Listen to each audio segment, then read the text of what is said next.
Agartala magnet club সংলগ্ন রাজ্যের বিশিষ্ট সঙ্গীতশিল্পী সুদীপ্ত শেখর মিশ্রের বাড়িতে চুরির ঘটনা সংঘটিত করল চোরেরা। ঘটনার বিবরণে জানা যায়, বাড়ির ছাদ থেকে বালতিসহ অন্যান্য সামগ্রী চুরি করে নিয়ে গেছে। ঘটনা শুক্রবার দুপুরবেলায়। সঙ্গীতশিল্পী সুদীপ্ত শেখর মিশ্র জানান, বাড়িতে থাকা সিসি ক্যামেরায় চুরির ঘটনা ধরা পড়ে। সিসি ক্যামেরার ফুটেজে দেখা যায়, শুক্রবার দিন দুপুরে মাথায় গামছা দিয়ে একজন লোক তাদের বাড়িতে প্রবেশ করে। বাড়ির মূল ফটক দিয়ে প্রবেশের পর ওই ব্যক্তি সোজা চলে যায় ঘরের ছাদে।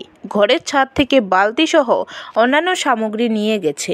আজকে না, গত পরশুদিন নজরে এসছে। আমার ভাইপো পড়ে গেছিলো, পড়ে গিয়ে দেখে সমস্ত বালতি ফালতি কিছুই নেই।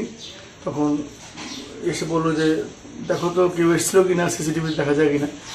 তো অনেক চালানোর পর দেখা গেলো একটা লোক গামছা মাথায় দিয়ে আর নীল শার্ট পরা ঢুকে তারপরে এদিকে তাকানোর পরে এদিকে গ্রিল খোলা ছিল, গ্রিলে উঠলো। উপরে বেশ কিছুক্ষণ পর দেখি মাথায় সমস্ত বালতিগুলো নিয়ে বেরিয়ে গেল। ব্যুরো রিপোর্ট, খবর ত্রিপুরা।